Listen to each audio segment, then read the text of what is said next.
Shavua Tov, Yann, Shavua Tov à tout le monde. Avec l'aide de Hachem, nous allons éplucher, défricher, s'enrichir de quelques enseignements sur le texte de la péricope de Noah. Nous avons déjà diffusé plusieurs shiurim dessus, mais un bet midrash belo hidouche. Il n'existe pas une étude sans innovation.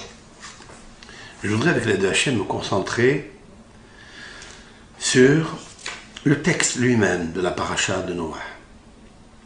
D'abord le sens simple, littéral, qu'on dit toujours superflu, mais il y a du flux super. Et les toldot Noah, Noah ish sadik tamim haya bedorot. Voici la progéniture de Noah. Noah ish sadik tamim. Noah était un homme juste, un homme d'éthique, de moralité. Tamim. Il était tamim, ça veut dire il est né circoncis. Chaque fois qu'apparaîtra dans la Bible le mot tam, il concerne le Brit Kodesh, la Mila. Il est 7 personnalités qui sont nées circoncis. Vous avez Adam Arishon, Noah, Abel, Hanoch, Yaakov. Yaakov il est marqué Yaakov Ishtam Yoshev Ohalim. Yaakov est un homme intègre. Ça veut dire quoi? Tam, ça veut dire Mila. Il était parfait, complet. Ça veut dire qu'il n'avait pas besoin de pratiquer le Brit Mila. Toutes ces personnalités sont des tzadikim. Tzadikim, témimim, pas naïfs, dans le sens complet. Parfait. C'est un grand privilège. Il y a plusieurs personnes qui naissent aujourd'hui dans des familles, des enfants qui naissent circoncis. Mais ça n'est pas le même niveau de ces 7 personnages. Aujourd'hui, s'il est né circoncis, il doit faire très attention à ne pas abîmer. C'est la raison pour laquelle le Satan, le Nahash, d'après le Zohar, il a tout fait pour les étouffer. Il a employé des stratagèmes, des ruses, des etzotraot, des shahim, pour abîmer l'organe de procréation de Adam Arishon, celui de Noah,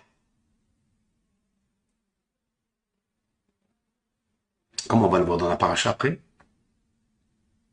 celui de Yaakov, qui est né circoncis, combien le Esav, combien la puissance de Esav, c'est-à-dire le sang de Esav, qui est Samer même Aleph Lamed, combien il a essayé d'abîmer Yaakov Avinu. Yaakov Avinu est resté intact. Yaakov Avinu s'est marié à l'âge de 84 années, sans avoir eu pollution nocturne.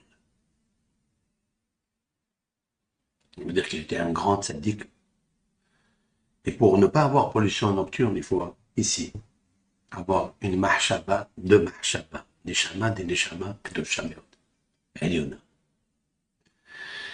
Et Yaakov Avinu, à la fin, quand il est revenu de chez Lavan, il a failli là-bas aussi plonger.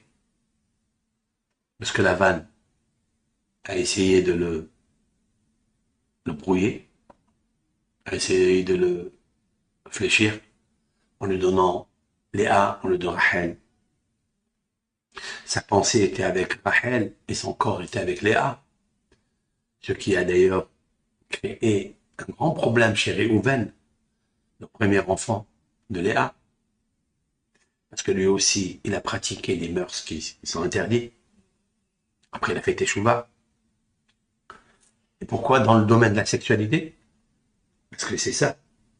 Lavan a failli réussir de déraciner la Kedusha de Yaakov Avinu. du Brit Kodesh. Mais Réhouven restera à l'écart d'Eretz Israël. Il ne rentrera pas en Eretz Israël puisqu'il demandera, du fait qu'il a beaucoup de bétail, hein, comme on le trouvera dans Parashat, il lui demande à Moshe Rabbeinu, nous voulons rester ici, c'est pas parce qu'on ne veut pas rentrer en Eretz Israël, parce qu'il n'y a pas de place. Tellement ils étaient riches en troupeaux. Mais pourquoi il est resté en fait en dehors d'Eretz Israël? Parce que la conception de Réhouven était en dehors de la Kedusha. Yaakov n'était pas dans son corps et dans sa pensée avec la femme qu'il a voulu. Donc, s'il avait ça, il aurait amené Mashiach. Et qui? Il aurait amené Yosef, Tzadik. Yosef. Parce que sa tête était dans Yosef. Ce qui va provoquer que dans sa pensée de Yaakov Avinu, qui voulait Yosef, Yosef aura des problèmes dans le domaine sexuel avec la femme de Potiphar. Mais il résistera. Yaakov Avinu était innocent. En fait, Yaakov Avinu, d'après le grand Ben Ishmael au nom de Harizal, sa pensée, en fait, elle était très, très, très, très haute. Il a pensé ni à Rachel ni à Léa. Il a pensé à Rachel d'en haut, la Chérine. C'est la raison pour laquelle Yosef, le fils de Rachel, il va être sauvé. Parce que sinon, il l'aurait avalé. Comme l'avait dit Yaakov, une bête féroce l'a consommé, consumé. De qui s'agit-il de cette bête féroce? Ce n'est pas l'animal. C'est la bête féroce de la femme de Potiphar. Que d'après Ktav Hacher, c'est un recueil manuscrit d'un grand maître du, on va dire, 15e siècle. Elle s'appelait Zélécha, la femme de Potiphar. Pour ça, Potipera. Poti, ça veut dire influence. Pera, avec la bouche mauvaise. Elle a essayé d'influencer pour qu'il commette la faute avec lui. Avec elle, il a réussi à ne pas toucher sa femme. Mais qui lui a provoqué ça? Sa beauté. Et sa beauté, elle vient de Yaakov et de Rachel. C'est pas une beauté physique normale, c'est une beauté métaphysique de la Chérine. Cette beauté métaphysique dans la Tiferet, dans la Kabbalah, dans le monde de la Hatsidut, le monde des émanations, s'appelle Tiferet. Tiferet, c'est-à-dire le corps. C'est le Hazé. C'est ici, cette partie. Partie de l'homme, partie de la femme qui est très très belle. Cette partie. Et c'est ça que Yaakov Avinu avait. C'est pour ça qu'il s'est attaché à Rachel, parce que cette partie de Rachel est extraordinaire. Dans le sens où Yosef est né, et il est né assujetti à la beauté, à la Tiferet, il est fait To'ar, il fait mar'é. La Torah va prononcer les mêmes termes de beauté, d'esthétique, plutôt d'éthique, de Rachel. La première fois où apparaît la beauté d'une femme, c'est deux.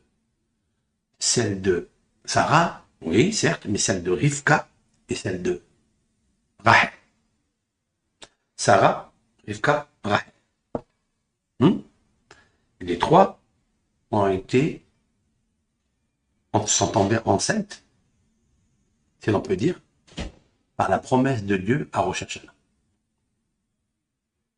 Les trois. Le Rosh Hashanah, c'est la tête de l'année, c'est la beauté de l'année, c'est la création de l'homme. Vous imaginez que quand Dieu il a créé l'homme, il a créé en beauté et en direct, sans passer par papa, maman. C'est l'œuvre première de Dieu. L'œuvre première de Dieu, Dieu est l'émanation de la beauté. Donne naissance à l'homme. Parmi les hommes qui vont venir dans l'histoire, trois femmes magnifiquement belles. Sarah, Rivka et Rachel. Magnifiquement belle. C'est la raison pour laquelle Yosef sera aussi beau, et fait To'ar, il fait mar'é, et à la suite de ce texte que la Torah emploie, Vatere Eshet Adonav, Vatissa Eshet Adonav et Eneha El Yosef. La femme de son patron lève les yeux, El Yosef, El Yosef. La beauté qui est au-dessus de Yosef. Pas les Yosef. El Yosef. Ça doit ajouter ici deux lettres. El Yosef, ça veut dire ce qui est au-dessus de Yosef. Qu'est-ce qui est au-dessus de Yosef? C'est la qualité de la tiferet de son père et de sa mère. C'est-à-dire la beauté, lumière. Pas la beauté physique, mais métaphysique. Voilà donc un petit schéma. Qu'est-ce que c'est que Tamim? Lorsqu'on parle ici de la première fois de Tamim, c'est de Noah. Noah était un homme calme. Comme il est marqué dans la paracha précédente, à la fin de Bereshit, après que l'Éternel ait eu de la peine, si l'on peut dire ainsi, qu'il a regretté d'avoir créé l'homme, il a marqué Noah matzahen be'enei Adonai. Et Noah a trouvé grâce aux yeux de Hachem. Trouver grâce, c'est le top du monde. Quelqu'un qui trouve grâce aux yeux de Hachem, il a gagné son pari dans ce monde. Remarquez que Moshe Rabbeinu, dans la Bible, va chercher à demander à Hachem, s'il te plaît Hachem, que je trouve grâce à tes yeux. Et puisque Dieu lui dit, oui, tu trouveras grâce à mes yeux. Lorsqu'il lui a dit, Hachem, oui, tu as trouvé grâce à mes yeux, qu'est-ce qu'il lui a dit, Moshe Rabbeinu? Si j'ai trouvé grâce à tes yeux, alors dis-moi, quels sont tes chemins, tes pensées, tes actions dans ce monde? Tu peux m'expliquer pourquoi tu agis ainsi? Je veux comprendre. L'Éternel lui dit, tu ne pourras pas me comprendre. Tu verras ma nuque, mais jamais ma face. Autrement dit, disent les kabbalistes, que mon cher Rabbeinu a essayé de comprendre la face directe quand il arrive quelque chose dans le monde. Pourquoi? Et pourquoi il lui arrive ça? Et qui il est, lui? Pourquoi il est né circoncis? Et pourquoi le législateur du peuple d'Israël, c'est lui? Il faut comprendre. Il veut comprendre tout. Pourquoi le tzaddik, il y a des tzaddiks bons et qui ont que des malheurs? Pourquoi il y a des tzaddiks bons qui n'ont aucun malheur? C'est-à-dire, ils ont des problèmes. Mais tout est effacé. Tout est récusé par la simha, par avodat Hashem. Et il y a des tzaddikim qui souffrent. Ils sentent la douleur. Mais ils traversent le pont qui est étroit. Gesher Sarmeod, avec la simha. Oui? Pourquoi il y a des Rishaïm dans ce monde qui jouissent pleinement de ce monde? Pourquoi il y a des Rishaïm qui souffrent? Alors le rachat, c'est quoi? C'est un statut qui amène le mal, il doit souffrir. Pourquoi il y a deux sortes? Le tzaddik, c'est injuste. Pourquoi alors c'est injuste, en un mot, qu'il reçoive un châtiment? Il veut comprendre. Et il y a tout un traité talmudique dans le traité Berachot qui parle de ça. Mon cher Rabbeinu veut comprendre. Eh bien, Akadosh Baruch Hu lui a dit, je t'accorde ça aussi. Et il a réussi à pénétrer tous les mystères de Dieu, par la prophétie, par la Kedusha, et les mystères des hommes. C'est pour ça, mon cher Rabbeinu n'a pas été affecté par le virus de ce monde. Tohu Vavohu, le monde de l'action. Le monde où tout se détériore, tout se décompose, se désagrège. Rabbeinu est resté à 120 ans intact comme la Torah le témoigne. Sa vue était lucide, son visage était rayonnant, comme s'il venait de naître. Et pourquoi? Parce que son corps est devenu Neshama. Pas seulement son âme qui était Neshama, mais son âme, elle a percé, elle a éclairé, elle a affiné, même son corps. Autrement dit, que son corps n'a pas reçu une influence étrangère de l'extérieur. Les virus du Avirol. Mon cher Rabbeinu. Parce que personne ne pourra le toucher. Personne ne pourra le toucher. Pourquoi? Parce que mon cher Rabbeinu, son corps n'est pas un corps. Et c'est là où je voudrais parler avec l'aide de la chaîne de Noah. Noah Matsahen be'enei Adonai. Cela veut dire que il s'est tellement attaché à Kadosh Baruch Hu que il s'est éloigné de la perversion de tout ce qu'il y avait dans ce monde. Il s'est éloigné. Voilà pourquoi il y aura une grande différence entre Abraham et Noah. La différence est là très simple. C'est que Noah, lui, il s'est protégé, lui. Mais de l'influence extérieure, il a eu besoin de la Kadosh Baruch Hu pour le protéger. Comme il est marqué, et à Elohim ta'alech Noah. Avec Hachem, seulement avec l'aide de Hachem, se promener. Autrement dit, que si Noah n'avait pas Hachem, même s'il était tzaddik, il serait influencé par la génération qui était entièrement pourrie et détériorée, et impie et pervers. Et les influences extérieures agissent sur la matière, sur l'être humain, sans qu'il le sache, qu'il le veuille ou pas. C'est comme ça. C'est la raison pour laquelle il ne faut pas s'asseoir dans une communauté où il y a la laïtsanout. Parce que si vous êtes avec une personne qui est moqueuse, si vous êtes avec quelqu'un qui est pervers dans sa pensée, vous finirez, même si vous êtes bien éduqué, même si vous êtes extraordinaire, vous faites très attention, protégé par vous, par vos parents, vous serez à la fin influencé. Parce que soit le bien influence la matière, soit le mal influence la matière. Agit sur la matière. Expliquer Rabbi Trassalanter qu'un juif qui étudie la Torah, une Mishnah, une Gemara, un Tehillim à Marseille, à Paris, en Israël, il influence sur un autre juif là où il est pour l'aider à ne pas faire une avéra. Comment il le sait? Il faut le croire. Pourquoi? Parce que si tu dis pas que ma parole, l'étude, qui est née, qui est l'homme est créé, ce monde est créé par Bereshit, Bishvil Reshit, parce qu'il y a la Torah qui s'appelle la sagesse, et qu'elle est étudiée dans ce monde, c'est l'oxygène de ce monde, et qu'elle a une force tellement grande qu'elle peut influencer le reste du monde. Si tu dis pas ça, ne commence pas à prier. Ne prie pas. Parce que la prière, elle monte où? Elle monte en haut, mais Dieu le sait. Parce que Dieu, oui, j'ai la foi. J'ai la foi que ça, c'est vrai. Elle peut monter à des milliards de kilomètres lumière. Pourquoi elle n'ira pas à 3000 kilomètres, à 10 000 kilomètres, 100 000 kilomètres? Le monde est limité. Il y a un kilométrage, de toute façon. Il est limité, on va dire, il y a 100 000 kilomètres. 100 milliards de kilomètres ici. Mais ça, c'est même pas une année-lumière qui est entre le monde d'ici et l'infini. Donc, si tu ne crois pas à ça, tu ne peux pas croire à ça. Donc, quelle est la réponse? C'est la foi, la émouna. Ben, la émouna que la Torah, en plus, est la plus grande énergie, plus que la prière. Elle peut aller influencer un juif qui se trouve là où il se trouve pour l'empêcher de faire une affaire. Mais à condition que la Torah soit tzaddik tamim.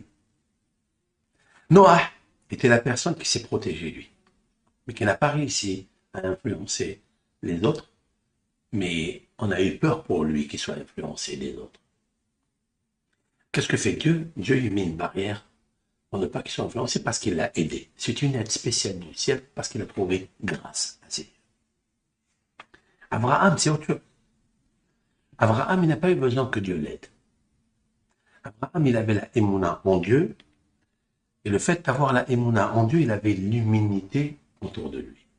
Le or amakif, c'est la lumière environnante qui empêche toutes les positions, les influences négatives qui viennent de l'extérieur, les ondes maléfiques. Les autres n'ont pas réussi à influencer Abraham. C'est lui qui a réussi à les entendre. Et la preuve, c'est qu'il a prié pour eux. Pour avoir la force de prier pour eux, ça veut dire qu'ils étaient plus faibles. Ils étaient condamnés à mort, soit le dor de Maboul, soit la génération de Sédom et Gomorre. C'est Abraham qui a prié. Non seulement qu'il n'a pas été influencé du mal, il n'a pas eu un impact sur lui, mais c'est lui qui a eu un impact sur eux. Eux, c'était des grands idolâtres, purement idolâtres. Qu'est-ce que 3 milliards, 4 milliards ou 15 milliards d'êtres humains aujourd'hui dans le monde, qu'est-ce qu'ils disent? Il y a un Dieu. Il y a 3500 années que Abraham a existé. Et il parle de Dieu. Qui a parlé le premier de Dieu? Qui? La tour de Babel? Non. Sodome et Gomorre? Non. Enoch, la génération d'Enoch, qui est la première qui a pratiqué l'idolâtrie? Non. 20 générations de Adam jusqu'à Abraham Avinu. Et Abraham Avinu, il est tenu très fort dans la Emouna. Parce qu'il avait accueilli en Dieu, parce qu'il avait vu une Emouna. Il s'est mis en danger pour Dieu. Et c'est ainsi, c'est lui qui influence. Si dans la bouche d'aujourd'hui, de tous les êtres humains, on parle de Hachem, Hmm? C'est tout le monde qui parle de Hachem aujourd'hui. Il existe Hachem. Grâce à qui? Abraham. Voilà pourquoi il sera Magen Abraham, pas Magen David, pas Magen Moshe.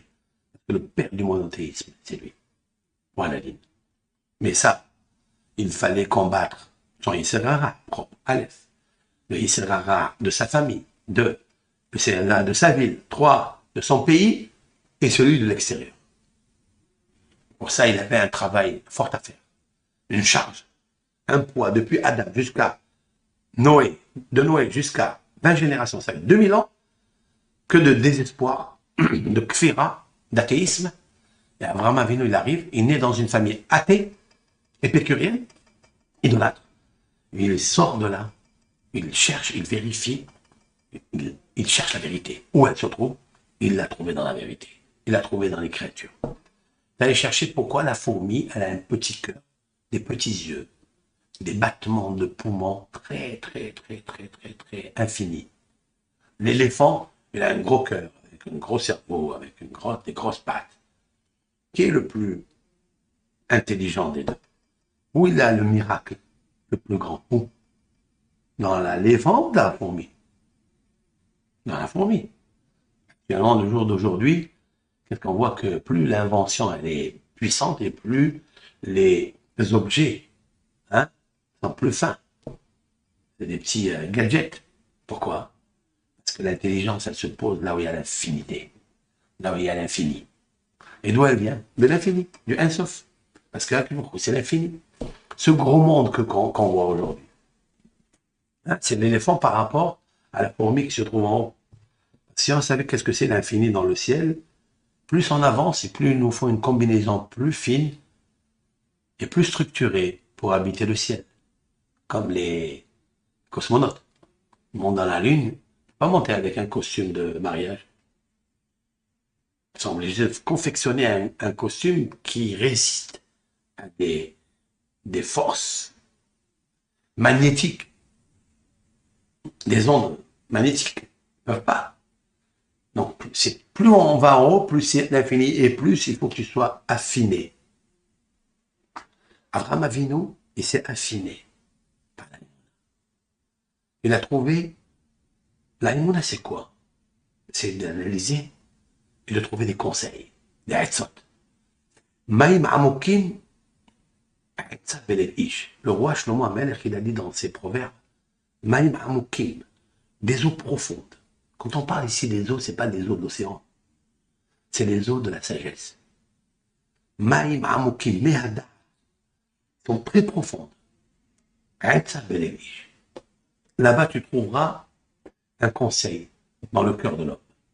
Parce que le cœur de l'homme, il a une sagesse infinie. Et c'est pourquoi Noah, il a réussi pour lui, mais n'a pas réussi à prier pour la génération. C'est la raison pour laquelle ils ont péri. Mais il a été sauvé. Maintenant, voyez Noah chez le Shabbanim.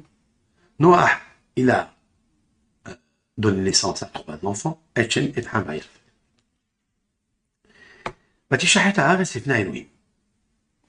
terre s'est abîmée, s'est détériorée devant Elohim, c'est-à-dire devant la justice. Devant Elohim, c'est le Mishpat, la justice. Le din. La Timalea Ares Hamas, la terre s'est remplie de Hamas. C'est quoi Hamas? Vol. Là, je commence mon cours. L'Éternel a vu que la terre, il a vu la terre, et voilà, elle est abîmée. Car tout être humain, ou toute chair, animaux, être humain, il a abîmé son chemin à l'arrêt sur la terre. Je stoppe ici. C'est quoi? Dieu, il a vu que la terre, elle était abîmée. Mais pourquoi nous parler de la terre? Il fallait dire,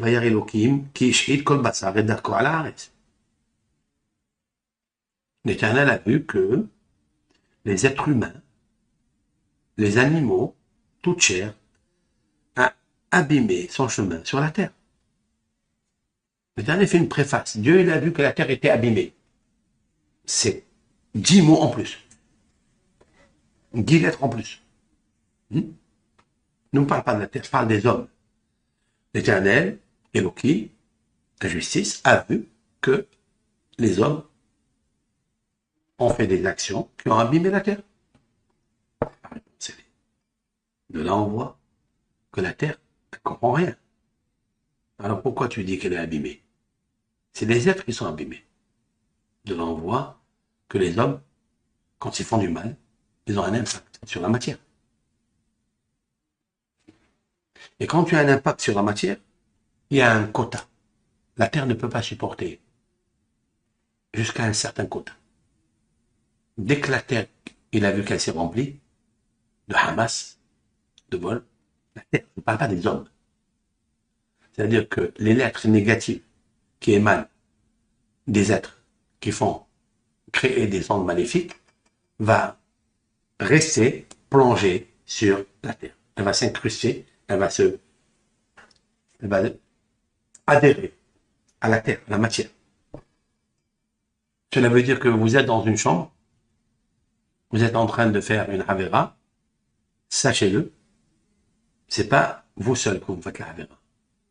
Cette Havera, elle a un impact dans les murs, sur la table, sur la chaise, sur la nourriture. Si quelqu'un, par exemple, il est en train de manger, il est en train de manger, Shabbat, ou la semaine, et il sort de sa bouche une parole négative. Il sort de sa bouche un péché, c'est-à-dire la shonara. Sachez que maintenant, la parole, elle est de feu, d'eau, de terre, elle a des forces, des énergies, c'est incrusté dans la nourriture que vous mangez. Si un jour vous avez mal au ventre, si un jour cette nourriture nous fait créer des virus, sécréter des virus, c'est toi qui les as créés, pas ta bouche. Le feu, l'air, l'eau, terre qu'il y a dans la parole.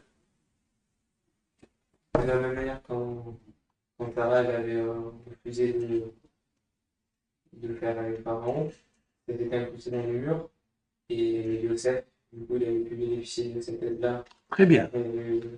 Super, c'est très bonne, belle preuve. Oui. Tu rappelles Yosef, lorsqu'il était avec la femme de Potiphar, il a été sauvé. Il y a un Zohar qui dit, c'était la même chambre, bien avant, quelques années avant, où Abraham et Sarah, quand ils sont descendus en Égypte, les princes de Pharaon ont pris Sarah parce qu'elle était belle. Ils l'ont rentrée dans la chambre du Pharaon. Quand il a voulu la toucher, converser avec elle, Sarah a refusé et l'ange a frappé le Pharaon. Et dans les murs, ces murs-là, c'est incrusté la puissance positive, énergétique, qui a émané du refus de Sarah. Ce refus-là a créé dans les murs du Hémet une vérité. Cette vérité, elle ne quitte jamais les murs. Donc elle devient mûr, mature. Il y a de la vérité dans les murs, elle devient mature.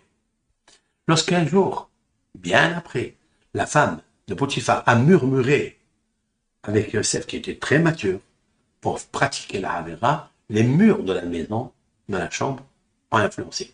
C'est une très belle parabole qui est réelle, qui est vraie. Le bâton de Rabbi Meir. Rabbi Meir, Baalanes, avait un bâton. Ce bâton-là, celui qui le voyait, il devenait sage. Mais qu'est-ce qu'il a le bâton? Le bâton, c'est le bâton de guerre, quoi. C'est avec ce bâton que Rabbi Meir, il s'appuyait. Parce que ce bâton-là, il a reçu du Hémet. Il a reçu tous les mouvements, les gestes, les actions de Rabbi Meir, l'étude de la Torah. Ce bâton recevait. C'est le bâton de Moshe. C'est le bâton d'Aaron. C'est avec lequel il pratiquait des prodiges. Mais pourquoi un bâton, il fait des prodiges? Oui, le bâton du tzaddik, il fait des prodiges. Pourquoi? Parce que ce bâton, c'est un arbre. C'est un bout de bois sec. Mais la vérité s'incruste dans le bois, dans le fer, dans le cuivre, dans l'or, dans l'argent. Même votre argent, que vous touchez avec vos mains, Si vous lui parlez, il agit. Il est bénéfique. La parole est la parole de la création. Il crée quelque chose dans la matière. C'est ça, en fait. Vayar Elohim et Haaretz ve'hinei nishmat. Et l'éternel Elohim, c'est la vérité, la pure vérité. Chaque fois qu'apparaît le mot Elohim, vous trouverez à côté le mot Emet. Adonai Elohechem Emet. Elohim Haïm. Dieu, c'est la vie. Et la vie, c'est la vérité. Hachem Elohim Emet. Chaque fois que le mot Elohim apparaît, il y a le mot Emet qui apparaît. Le Emet est un émetteur qui émane de Elohim. C'est la raison pour laquelle Vayar Elohim est à Haaretz ve'hinei nishmat. Il a vu que la terre a reçu le sheker, le shritout, c'est-à-dire la dégradation. Il a vu ça. Regarde les initiales, la fin des mots. Vayar, et il a vu Aleph. Elohim, même. Et, Tav. Aleph, même, Tav, Emet. Hachem Elohim, Emet, il a vu que la terre elle a reçu quelque chose. Elle a reçu le sheker. Donc, quand il y a le sheker, on remplit le mensonge sur la terre. Pourquoi? Parce que quand un homme, quand un animal, il a fauté, qu'est-ce que ça veut dire, il a fauté? Qu'est-ce qu'ils ont fait exactement? Rachid,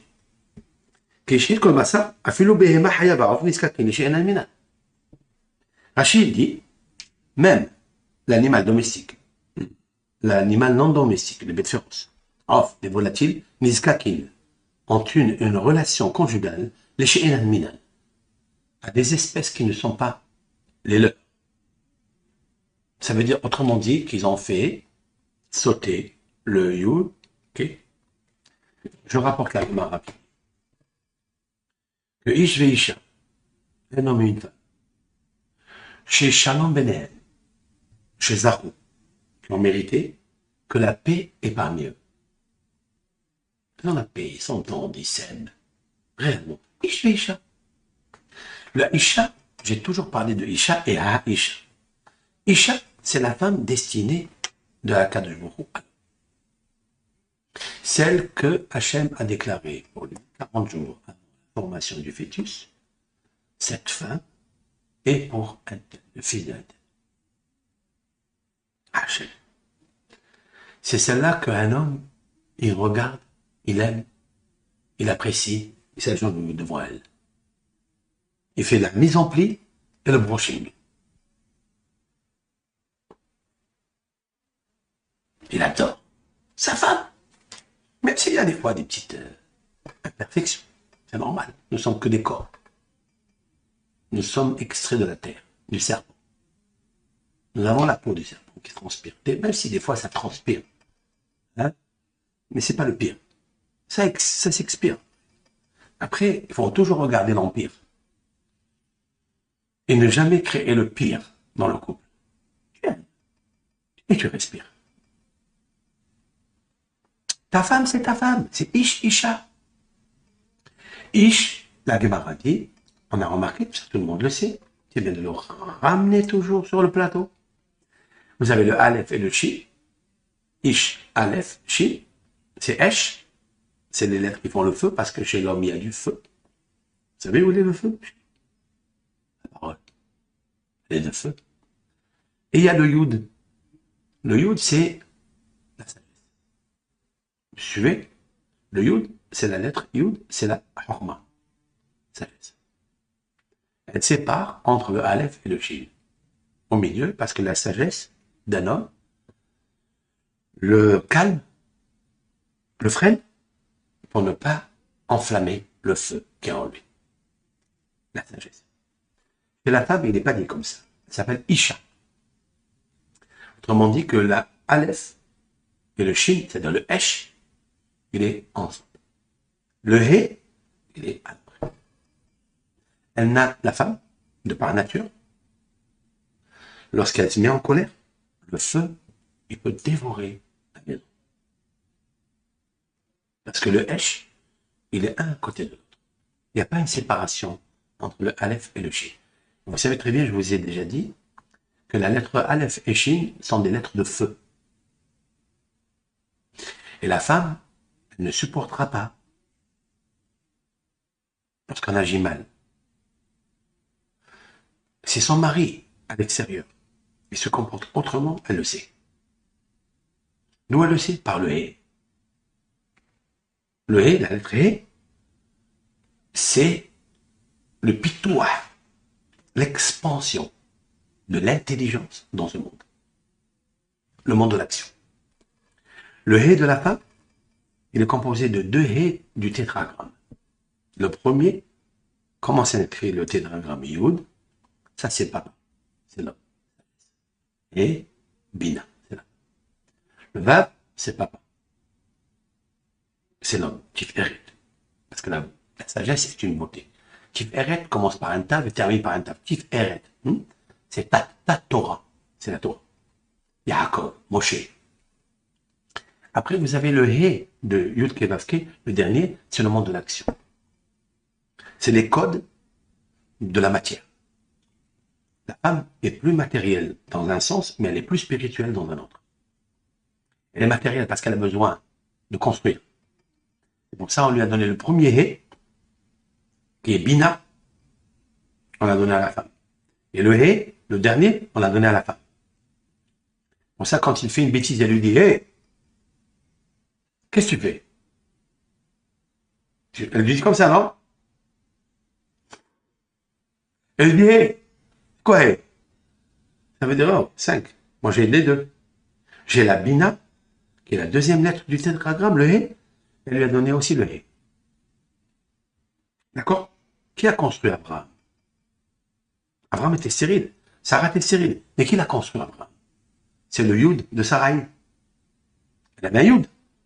Oui ou non? Sarai. Elle était princière. Princesse. Elle était hautement distinguée par la sagesse, par la Bina. La prophétie de Sarah est plus grande que celle d'Abraham, disent nos sages. C'est un texte, on va voir. Dieu dit à Abraham, écoute, quelle est la difficulté que tu as? Sarah te dit quelque chose, tu le fais. Comment? Mais c'est moi le papa, c'est moi le maître de maison. Oui, d'accord. Tu es le maître pour la sagesse. Mais il y a, au-dessus de la sagesse, il y a quelque chose. La prophétie. Parce que je te donne la sagesse, tu fais quoi avec? La sagesse, c'est quoi la sagesse? C'est ce que tu as appris de tes maîtres. C'est quand tu prends un livre et tu lis. Tu lis ce qui est marqué. Tu écoutes, tu entends, tu pratiques de ce que tu as entendu de ton maître, de ton père, de ton mari. Mais la Bina, c'est plus grand, la Bina. La sagesse, c'est la matière grise, elle est plus grande que la Bina. Mais la Bina, sans la sagesse, sans la Bina, tu fais rien. Tu fais rien. Bina, c'est Binyan. Bina, c'est Berara. Il faut expanser, il faut élargir. Puis toi, allez, tu élargis la sagesse par la compréhension de comprendre ce qui est entre les lignes et de construire. Ça, c'est la femme. Qui a construit Abraham? C'est Sarai. Parce que Sarai, c'est fait appeler Sarah, avec le He. Mais d'où elle a pris le He? Du Yud. Le Yud, c'est petit, il n'a pas de forme. C'est pour ça qu'elle était stérile, parce qu'il n'avait pas de forme. Le Yud, c'est 10. 10. Tu le coupes en deux. He, Bina, He. Olam Asiya, ce monde de l'action. Elle a pris de ses forces, elle a donné à Abraham pour le construire. Avant, il s'appelait Abraham. Mais Everma, tu fais quoi avec ton organe de procréation? Un homme. Ça, c'est quand il s'appelait Abraham. Abraham, Alebed, Resh, Memhe, Everma. C'est quoi Everma? Le membre pour créer Ma. Ma, c'est Adam, valeur numérique. Ma, c'est 45. Ma, c'est Chorma. Mais si tu n'as pas le Koach de Ma, il n'y a pas de Chorma. La Chorma, il vient de Koachma. Mais si tu n'as pas de Koach pour créer, parce que où il est ce Koach? Il est dans le He de Isha. La Isha, elle sait tout. Mais si la femme, elle ne prend pas la Bina, qui est le He, pour influencer le Hesh, c'est une catastrophe. C'est le feu. C'est pour ça qu'il ne faut pas vouloir aux femmes qui se mettent en colère. Parce qu'elles ont la matière grise. C'est comme si tu prends du pétrole et tu l'allumes. Et tu ajoutes, pour l'éteindre, encore de l'essence. Tu prends du kérosène, encore pire. Ça veut dire plus l'intuition elle est puissante, et plus la colère elle est disponible. Vous saisissez? Heureux l'homme, les arômes. Heureux les hommes, le couple, qui mérite. C'est des qui méritent, qui s'affinent. Zarou vient du mot mérite, mais le mérite ne se provient que par la purification. Par la pureté. Ça, comme l'huile d'olive concassée pure.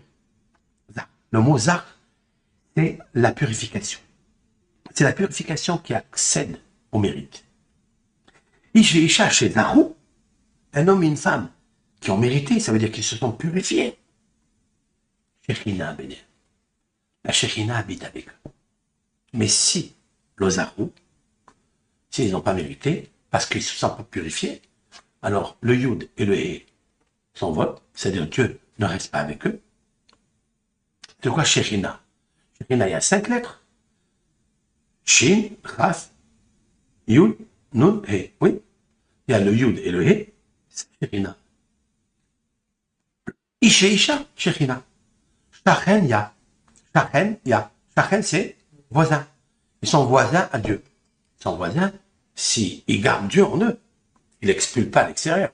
Mais s'ils se mettent en colère, parce qu'il y a des imperfections dans les actions, ou dans les pensées, ou dans les paroles, ils font sauter le Yud et le He. La sagesse et l'intelligence. Ils la font sauter. Si tu fais sauter l'intelligence et la sagesse, qu'est-ce qui reste? Esh, le feu, le feu. Ça sera très difficile pour moi. D'accord? D'ailleurs, si on laisse esh, le feu, comment ça se conduit? Le esh, la valeur numérique du mot esh, c'est combien? Aleph, c'est combien? Aleph, c'est 1. Shin, c'est 300. Ça fait 301. Ça, c'est pour l'homme. Pour la femme, esh, encore 301. 301 et 301, ça fait combien? 602. À quoi il correspond ce chiffre 602? À beaucoup de choses. Il correspond au chiffre Bécheker. Bécheker. Bécheker. Bécheker. C'est quoi? À cause du mensonge. Bécheker. B, c'est 2. Shin, c'est 302. Kouf, c'est 100. Ça fait 402. Resh, 200. 200 et 402, ça fait 602. Bécheker. À cause de quoi? Parce qu'il n'y avait pas Bécheker. Ce sont les mêmes lettres posées, lachon, nofel, lachon. Un langage qui tombe, comme un costume sur mesure. Bécheker, Bécheker. Si tu as le Kesher, c'est-à-dire tu as la relation, alors tu n'as pas le Sheker. Tu enlèves la relation, à la place, tu épouses le Sheker. Vous comprenez? Alors, si tu ajoutes maintenant Yud-Ke, si tu ajoutes le Yud et le He sur Bécheker ou Békecher, parce que si tu ajoutes le Yud et He, ça fait 15, 15 sur, ça fait 617. À quoi correspond ça? 617?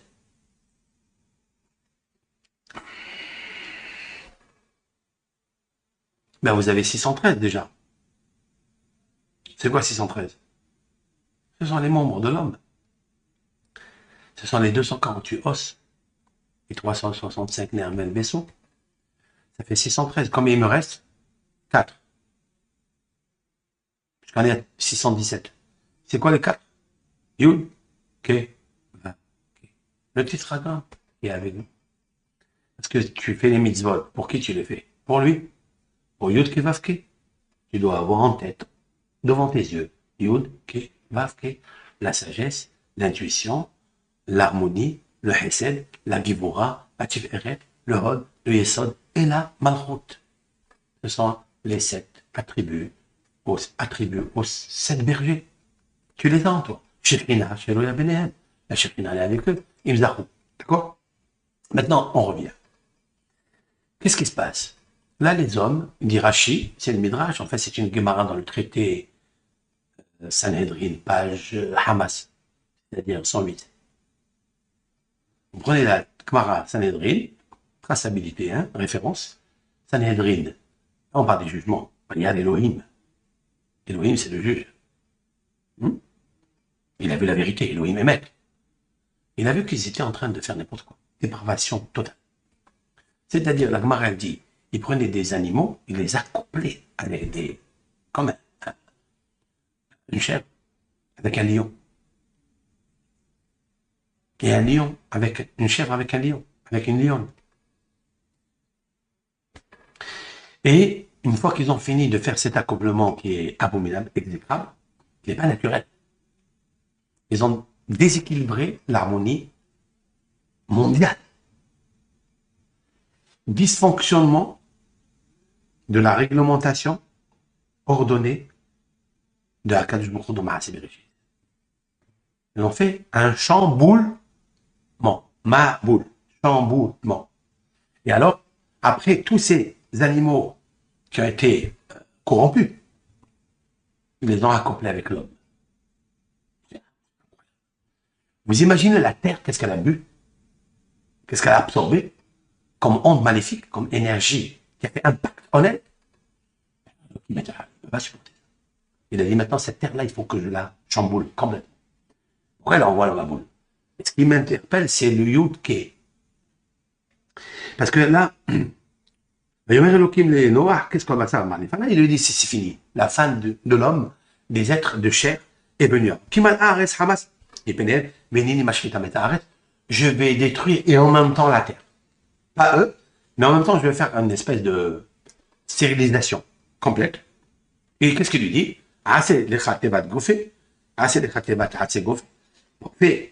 Fais une l'arche, une teva, c'est une boîte. Tu dois comment on appelle ça, l'enduire avec du bitume, etc. Et il lui dit après, moi, il lui donne la dimension. Nous allons voir la dimension, quelle dimension il lui donne. Il lui dit, tu feras Shelosh Meod Ama Orer, 300 coudées la longueur, 50 coudées la hauteur, pardon, 50 coudées la largeur, au Shoshim Amata Kumata, et 30 coudées la hauteur. 300 la longueur, la hauteur, la largeur, c'est 50 coudées, et la hauteur, 30 coudées. Pourquoi? Pourquoi il lui dit de faire une chose pareille?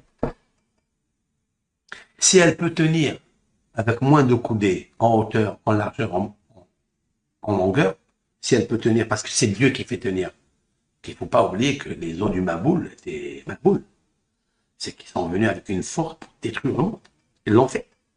Vous croyez qu'une Théba, parce qu'elle a 300 coudées ou parce qu'elle a moins que ça, c'est elle qui résiste ou c'est Dieu qui l'a fait résister? C'est Dieu. Alors fais-moi. Pourquoi elle a choisi ces mesures-là? Après, il lui dit, fais une fenêtre, etc. Fais 3 étages. Il lui dit, voici, je suis présent. Ça veut dire, je suis prêt. Mes vies, je vais amener le déluge, maïm, eau, pour détruire, décomposer, dissoudre toute chair qui a une vie en elle, mais au-dessous du ciel, tout ce qu'il y a sur la terre va s'éteindre. Et je ferai, écoute bien, je ferai une alliance avec toi. Bataille la teva, tu viendras à l'arche, à l'intérieur, Ata, Banecha, et Ishtera. Moshe, Banecha, Ita. Toi, tes enfants, tes belles-filles, et de prendre de tous les animaux, Ish ve Ishta, mâle femelle de tous les animaux, volatiles, reptiles, domestiques, non domestiques. Voilà le point fort, c'est qu'il lui dit Ish ve Isha. Et c'est là où en fait, il y a toute la réponse de notre paracha, c'est Ish. Tu comprendras pourquoi le Maboul, quand il arrive, il est au-dessus de la terre, combien de hauteur d'eau? 15. 15 coudées. Le Maboul va descendre gentiment 40 jours et 40.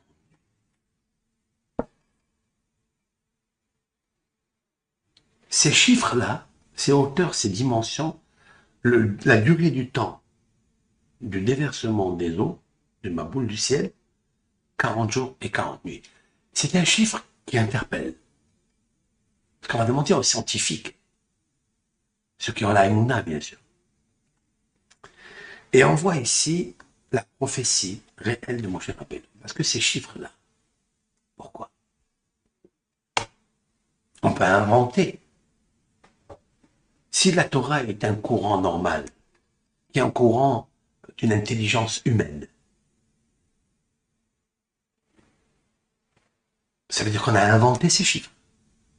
Si on a inventé ces chiffres, donc le sheker, le mensonge, apparaîtra.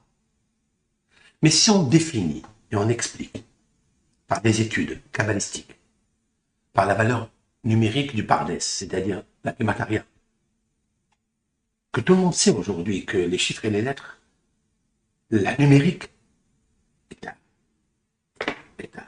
à la pointe aujourd'hui.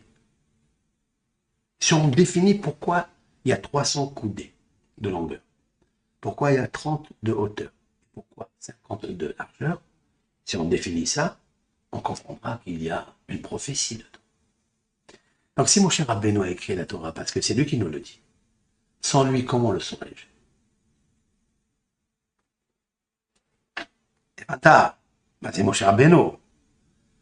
Heureux soit le monde, je ne dis pas que le peuple d'Israël seulement, qui a eu un homme qui a réussi à pénétrer Dieu, si l'on peut dire ainsi.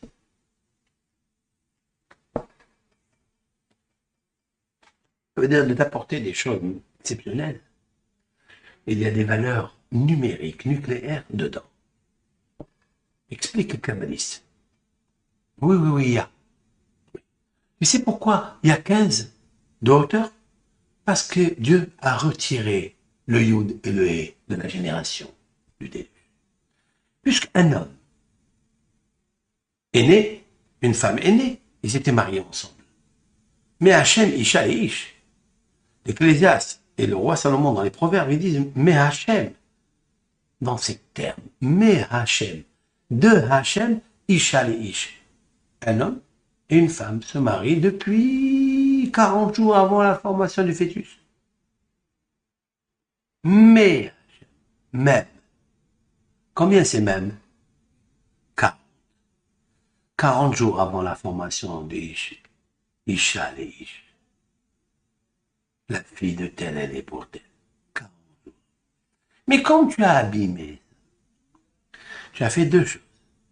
Tu as un athéisme. Tu as dysfonctionné la Emouna de Hachem. Donc tu as enlevé le 40. Non, je peux prendre une autre femme. Je peux prendre une autre espèce. Tu as fait sauter le Yud, qui est dans Ish. Tu as fait sauter le He, qui est dans Isha. Puisque tu as commercé avec des animaux qui ne sont pas de ton espèce. Espèce d'imbécile. Donc le même de Hachem, 40, de la formation du fœtus, il va se renverser en eux. Et voilà pourquoi se déverse sur le monde 40 jours et 40 nuits de pluie. Et pourquoi 15 mètres, 15 amots de hauteur? Parce que 15, c'est Yudke. C'est lui qui agit pour le bien. Et quand tu le récuses, il agit pour le mal. Ça veut dire, il ne te protège plus. Maintenant, la protection de la Théba, pour qu'elle se fasse par la main de Dieu. Et on va calculer. Explique le kabbaliste, notamment le Gaon de Vilna. Si je prends Yud Ke Vav Ke, le nom de Dieu, pas la ligne. Si je prends Yud Ke Vav Ke, comment il s'écrit? C'est le nom de Dieu. Ado. Je je le prononce Adon parce qu'il est mon créateur, mon patron, mon Seigneur, mon Dieu, mon maître. Ça, c'est comme je le prononce. Adoni, mon maître. Adon, Adoni. Comme je l'écris, c'est Yud Kevavke. Si je prends le Yud et je le multiplie par le Aleph de Adosh, Aleph, Dalet, Nun, Yud, je multiplie comme ça, parallélisme. Tu sais qu'est-ce que j'obtiens? J'obtiens le chiffre 300, le chiffre 50 et le chiffre 30.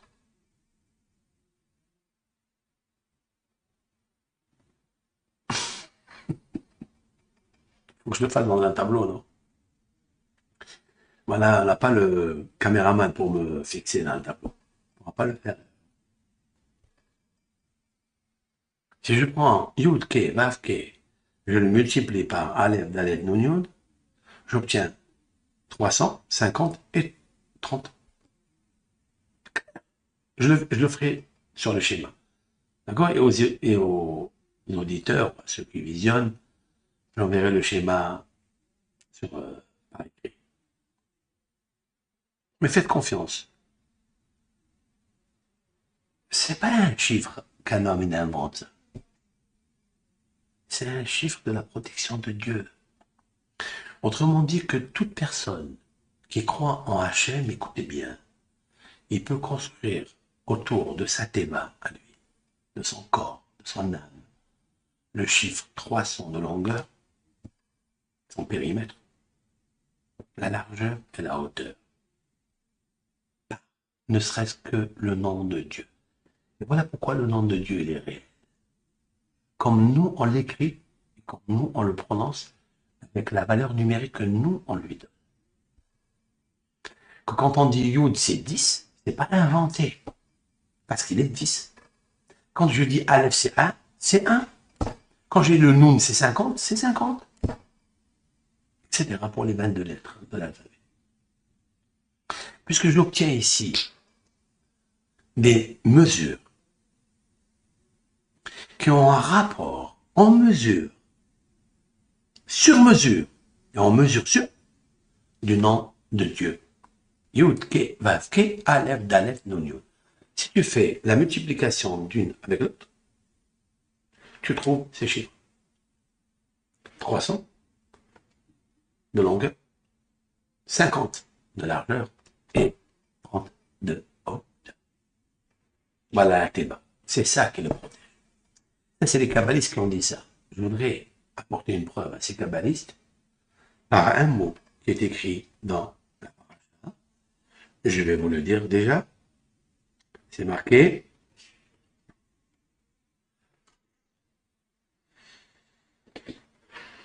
Donc voilà, à la fin de Chéni, à la fin de la deuxième montée, je pense c'est dans le chapitre 7, verset Tetzaïn, 16, 7 et 16, Ve'abaim, et ceux qui sont venus à la Teva, Zachar on Keva, mâle femelle, Mikol Bassar, de toute chair, sont venus. Ka'asher Tziba Oto Elohim, comme l'Éternel lui a ordonné. Vaïsgor Adonai Ba'ado. C'est quoi Vaïsgor Hachem Ba'ado? Hachem, il a fermé Ba'ado. Qu'est-ce qu'il dit Rashi? Regardez Rashi ce qu'il dit. Vaïsgor Hachem Ba'ado. Soger c'est fermé, oui. Il a fermé la Théba sur Noah et sa famille.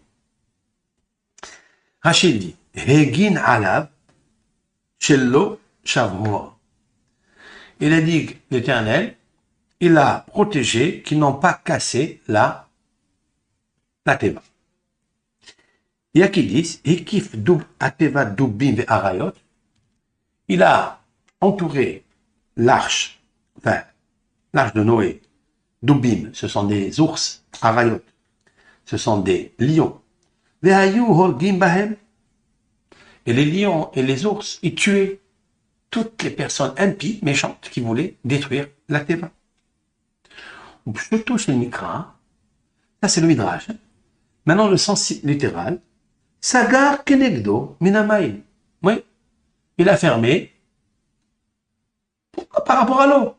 L'eau, elle est en train d'arriver. va fermer la porte. Voilà, c'est tout. Ok? Deux explications. L'Éternel l'a protégé pour ne pas qu'il casse la teva, les autres. Avec quoi? Ils vont la casser avec des marteaux, avec des haches. Il a mis autour de la teva la jungle, les ours, la famille des ours, la famille des lions. Et quand il s'approchait, il les tuait. Ça, c'est réel. Hachem, il a ordonné à ces animaux de venir aider Noah. La deuxième explication, qui est la plus simple, fermez la porte. Sur cette deuxième explication, j'ai une question. Hachem, il a fermé pour lui la porte. Pourquoi Noah, il ne sait pas fermer la porte? Noah, il sait fermer la porte, non? Quand il pleut, quand il y a, je ne sais pas, le torrent, tu fermes la porte, toi. Tu as besoin que Hachem, il ferme la porte. Une bonne question ou pas? C'est un peu bizarre. La réponse est, avec l'aide de Hachem, il s'est fait maison, ça. Vaïlgor Hachem, kabbalistiquement, c'est le nom de Yud Kevavke. C'est lui qui a fermé toute la théma, puisqu'elle est construite par ce chiffre-là. Hachem, c'est Adonai. Comment il s'inscrit ici? Yud, Ke, Va, Ke. Oui. Et comment on le lit? Aleph, Dalet, Nun, Yud. Il est en même temps l'excellence de la vie, et il est en même temps mon maître qui me protège. C'est ma protection. C'est comme si vous prenez une épée. J'ai une épée. Je dois la mettre dans un étui. Oui ou non? Explique le Zohar. Dans Parashat Pinhas. Dans le numéro du Zohar, c'est 284. Explique que Yud Kevavke, le nom de Dieu, c'est le sabre. Mais le sabre, tu ne peux pas le manifester devant tout le monde. On a peur de lui. Il faut le mettre dans un étui. Il faut le sortir qu'en cas de guerre, en cas de vengeance. Pour une défense, légitime défense. C'est vrai? C'est ça en fait, légitime défense. La protection. C'est quand tu prends Yud Kevavke, tu multiplies entre les lettres, il te sort 300, il te sort 50 de largeur et 30 de hauteur, et c'est ça, Vaïzgor Hachem Ba'ado. Hachem Sagar Ba'ado. C'est Hachem, c'est lui, les chiffres qui sortent de la multiplicité des lettres. Hachem, c'est lui la protection. Donc il a fait la Teva.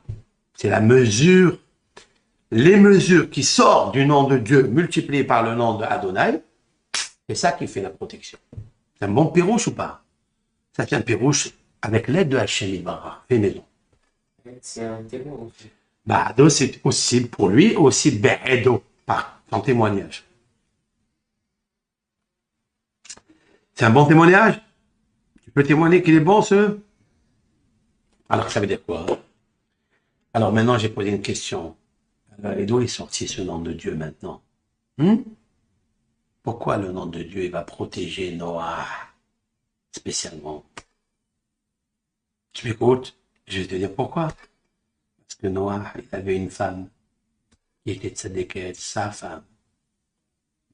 Ishto lui dit, fais rentrer à la Teva tes enfants et ta femme. Comment s'appelait la femme de Noah? Elle s'appelait Naama. Naama, c'est quoi Naama? Vient de la racine du mot Naïm. C'est quoi Naïm? Noah était un homme calme, très calme. Tu sais pourquoi il était calme? Parce qu'il avait une femme agréable. Il a mérité une femme agréable. Et comment on a une femme agréable? Parce qu'il a mérité que quand il est né, il était circoncis. Il était tam. Et s'il est tam, il est tzaddik. Et s'il est tzaddik, Dieu lui envoie une femme tzaddiket, agréable. Et c'est pour ça qu'ils se sont purifiés. Et pour ça, ils ont mérité le Yud et le He qui les a protégés dans la Teva. Et c'est eux qui ont construit Yud Kevavke, le sabre, et qui ont construit l'étui pour protéger le sabre. Tu as compris? Maintenant, on va revenir à ton texte à toi. On terminera avec cette cette illustration avec l'aide de la chaîne Barar. Nous prenons maintenant le chapitre 3 et le verset juste avant, juste on va dire un peu avant, Vav. On va prendre le chapitre 3 et le verset 6, Vav.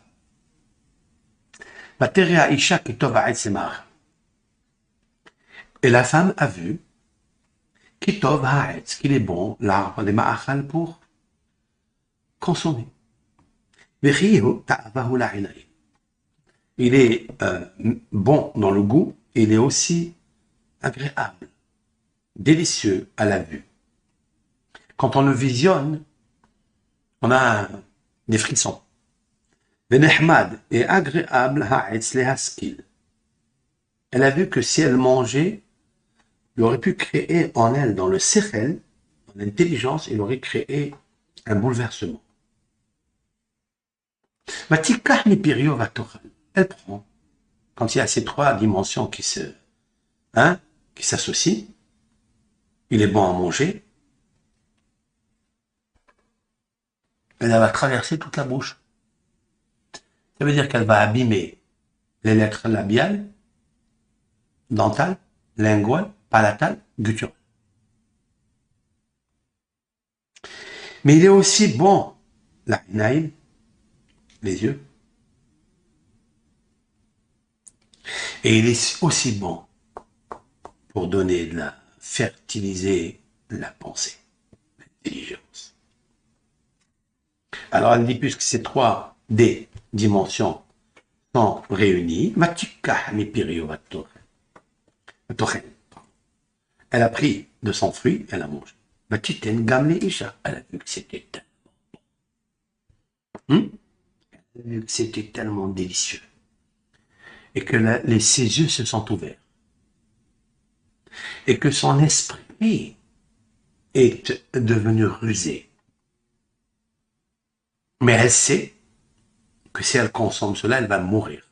Elle le sait. Et elle fait une grave faute. Et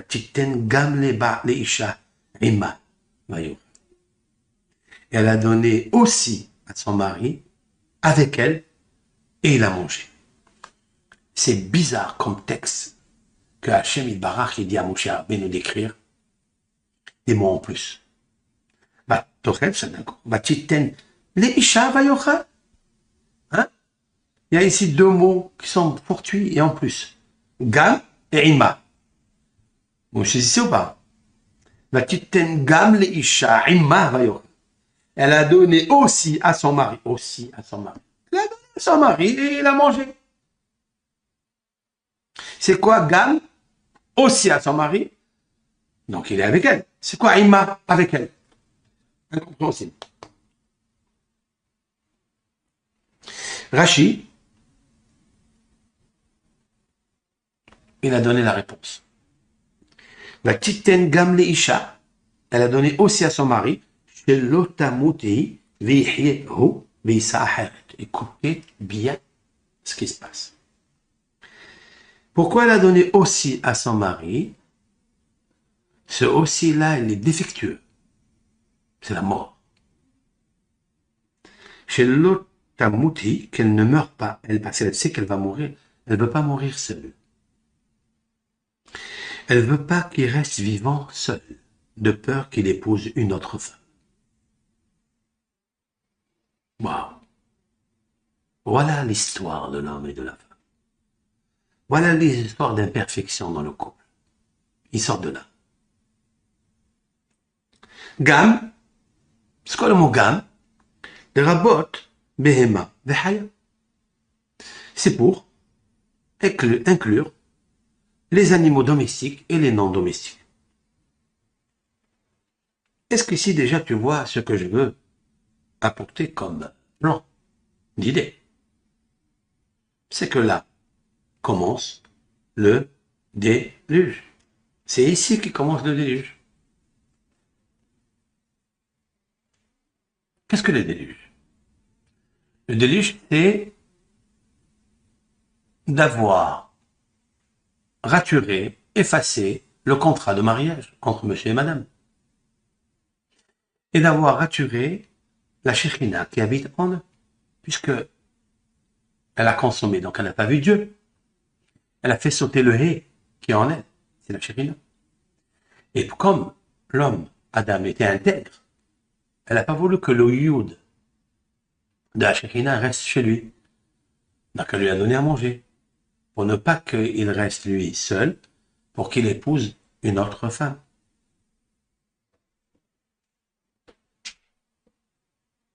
C'est l'histoire des hommes. L'histoire de la difficulté des hommes, des couples. C'est pourquoi elle a donné aussi aux animaux. Elle a donné aux animaux et aux bêtes non domestiques. Pourquoi? Parce qu'elle va entraîner la mort, elle va entraîner les accouplements illicites, interdits, entre la béhéma, qui est la domestique, avec la non domestique. Ce qui se produira dans la génération de Noé. Tout ça pourquoi? Parce qu'elle a ouvert les yeux. Comme elle a ouvert les yeux, il lui a dit ne mange pas. Comme elle a ouvert les yeux, elle est devenue rusée. Elle a perdu le conseil de Dieu. Autrement dit, elle n'était plus elle-même. Comme elle n'est pas elle-même, donc elle n'aime plus son mari. Parce que toi, tu vas mourir et tu veux tuer ton mari aussi. Ça, c'est un peu imbécile. Même rusé et même mauvais. Impie. Plus encore. Si toi, tu as mangé, tu as donné à ton mari, pourquoi tu donnes aux animaux? Laisse-les vivre. Il n'y a plus de contrôle. Il n'y a plus de limites, il n'y a plus de frontières. Lorsque le mal agit sur toi, en fait, il agit aussi sur la création. Enfin, il a un impact sur la matière, il a un impact sur les animaux, même s'ils ne le veulent pas. La Torah nous dit dans le passage Zayin, les yeux des deux se sont ouverts. Ici. Et ils ont compris qu'ils étaient nus de la tunique unique que Dieu leur avait posée. Et comme ils sont nus, ils ont honte, ils ont confectionné des feuilles de figues, après avoir fait la fugue.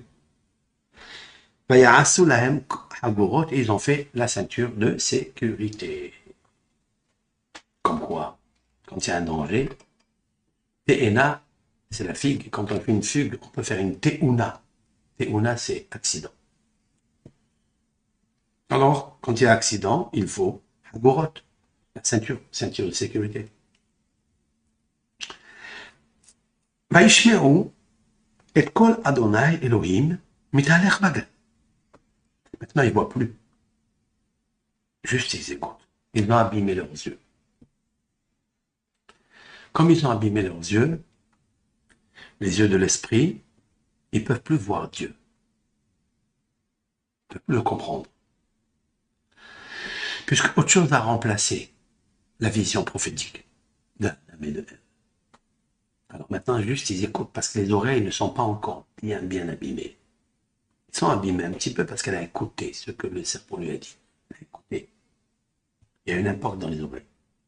Maintenant, on ne peut plus voir Dieu, on peut écouter juste la voix. Mais le voir, lui, on ne peut pas.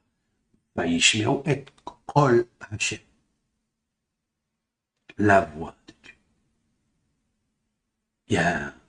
Ils ont ressenti quelque chose, mais pas Vaishmeru et Hashem. Dieu lui-même. Ils ne peuvent plus l'entendre. Seulement Kol, la voix de Dieu. Mitaler Bagan, les Rouhayom. Il se promenait dans le jardin, dans le vent du jour. C'est quoi dans le vent du jour? Rachi explique le vent ouest. C'est-à-dire là où se couche le soleil.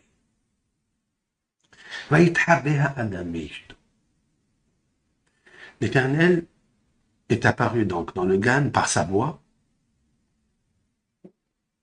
Il se cache à Adam Beishto, l'homme et sa femme. Mipene Hashem Elohim. Par la honte qu'ils ont honte de Hashem Elohim. Betor Ha'etzadan, à l'intérieur de l'arbre. Pas à l'intérieur du gan, du jardin, à l'intérieur de l'arbre du jardin. Waouh, quelle puissance la Torah. Un mot en plus. Non, c'est une réalité. Ils ne pouvaient plus rester, même dans le jardin, ils ne pouvaient plus. Parce qu'ils étaient nus. Et quand on est nu, on ne peut plus rester dans un jardin extraordinaire. On est obligé de rentrer dans l'arbre. Parce que c'est l'arbre qui nous a dénudés. Donc ils sont entrés à l'intérieur. Maintenant, on va regarder ce qu'a fait remarquer mon gendre.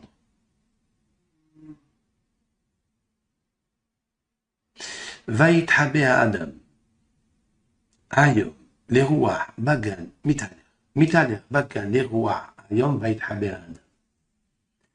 מתהלך l'éternel marché. Regardez les initiales. même בגן בית לרוח למד היום ה' ויתחבא האדם ה' même bête va למד המבול. Le déluge. Voilà que la graphie du mot Hamaboul apparaît dans la honte de Adam et Ishto. Cette honte, elle est arrivée. Par quoi? Parce qu'ils ont fait sauter le Yud et le He. Quand tu fais sauter le Yud et le He, tu as plus de sagesse et tu as plus d'intuition. Et tu ne comprends plus la matière. Donc il n'y a que du Hesh, que du feu. Et là, Akadosh Baruch Hu, il a positionné les phrases qu'il fallait écrire dans le texte éternel. Hamaboul. De là sortira Hamaboul, c'est vrai. Puisqu'elle a consommé, elle a fait sauter le He, il a consommé, elle a fait sauter le Yud, il reste Esh. Ils ont donné aux animaux et aux bêtes domestiques et non domestiques, il va y avoir un chamboulement entre les êtres. Et je vais y puisqu'il n'y a que du feu. Il y a le feu de l'amour. Il n'y a plus le feu de Dieu avec ça que Dieu lui a donné. Il va y avoir en eux un chamboulement. Le feu, la chaleur, l'énergie, l'appétit, la polémique, la luxure, de pratiquer un devoir relationnel, conjugal, avec des espèces qui ne sont pas des espèces.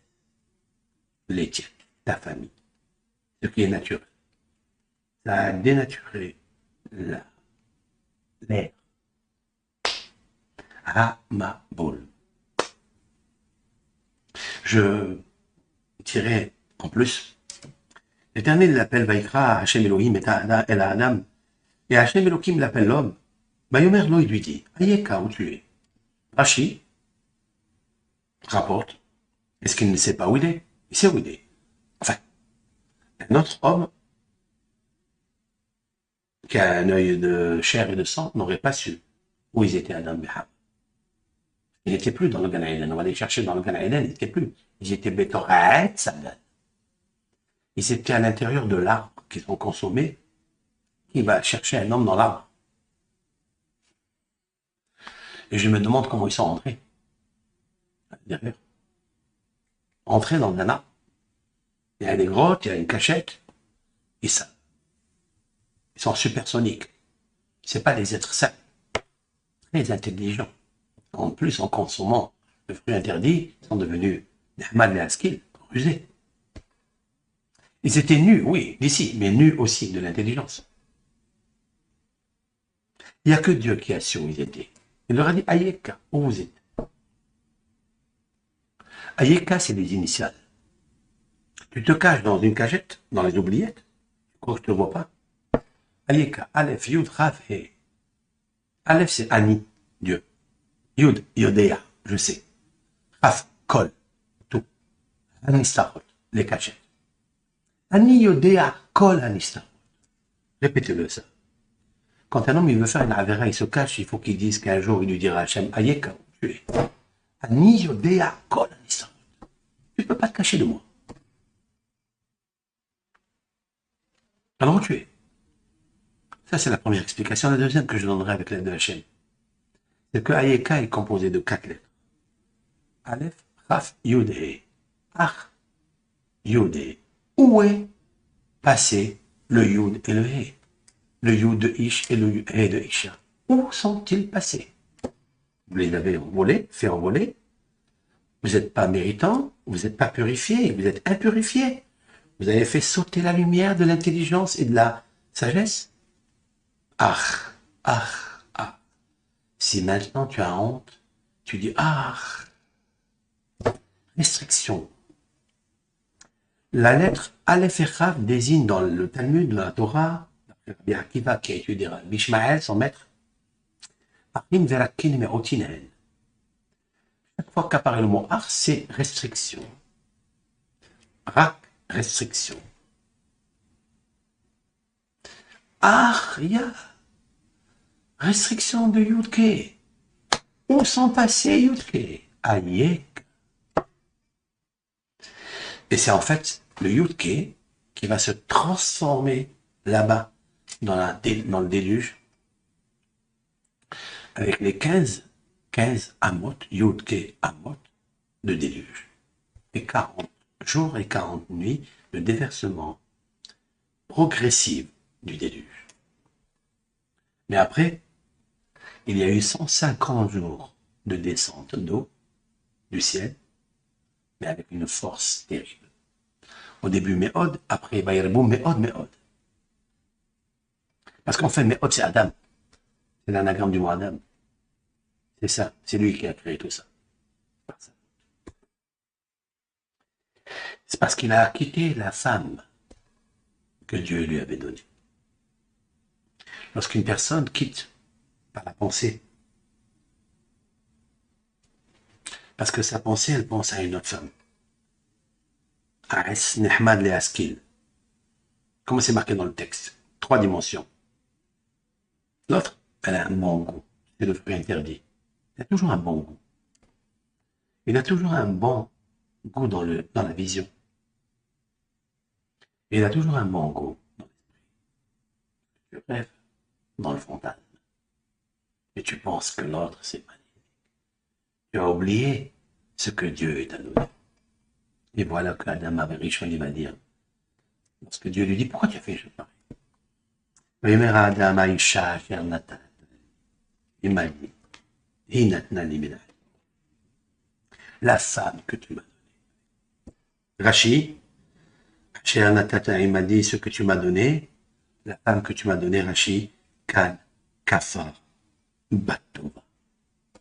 Ici, il a renié le bien que Hachem il lui a donné, c'est-à-dire la femme. Il est devenu kofer. Et c'est tout son problème. Qu'est-ce qu'ont fait les gens de Adam, du Maboul? Qu'est-ce qu'ils ont fait? Il dit le Midrash, c'est une Gemara dans le traité Sanhedrin. Pourquoi Hachem, il leur a apporté de monde nosal, le déluge, il les a détruits? Réponse. Kafru Batova Hachem. Natan Lahem Hachem. Parce que ils l'ont nié, ils ont oublié le bien, le bonheur que Hachem leur a donné. Là-bas, ils ont laissé leurs femmes, ils sont partis avec d'autres. Ici, Kadosh Baruch Hu, il a dit à Marichon, tu as dit ta femme, c'est elle qui t'a entraîné. Mais je t'ai donné une femme tova, bonne. C'est à toi de faire attention, mon fils. Voilà ce petit shiur que je voulais vous adresser. Réfléchissez bien comme il faut à ce cours, parce qu'il est rempli de secrets. Il faut l'écouter, le réécouter et le dispatcher. Vous pouvez faire aussi des commentaires. Vous pouvez aussi poser des questions. Dans mes cours, j'ai jamais demandé de faire des commentaires, mais c'est vrai, quand on voit les commentaires, ça fait plaisir. Parce qu'il y a des gens qui écoutent, des gens qui s'instruisent, qui s'enrichissent de la sagesse de Akadosh Baruch Hu, notre Torah, via notre prophète, Moshe Rabbeinu. Je terminerai toujours par lui, parce que je le remercie. Je le remercie énormément.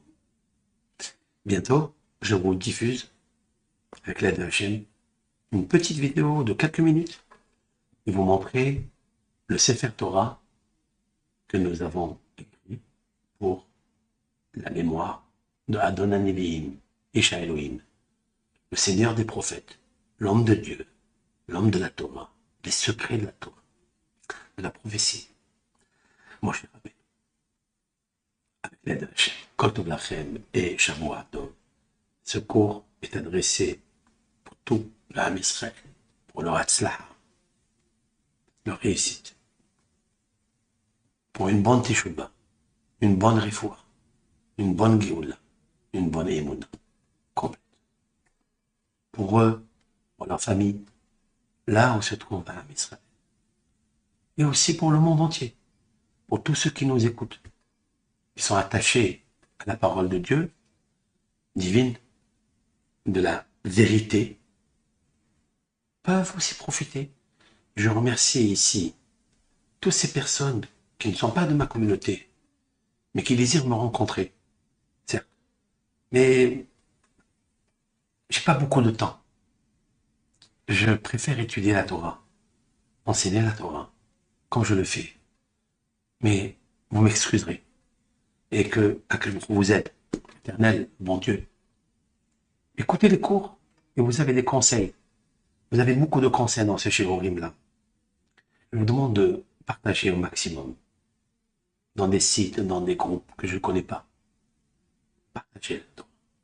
La Torah doit éclairer. Saperu bagoim et kevodo. David Amelech, il a dit, racontez parmi les nations et kevodo, sa gloire, son honneur. C'est quoi sa gloire, son honneur? C'est quoi? Sa sagesse, sa Torah. La Torah, c'est lui qui a la Torah, mais il a tout.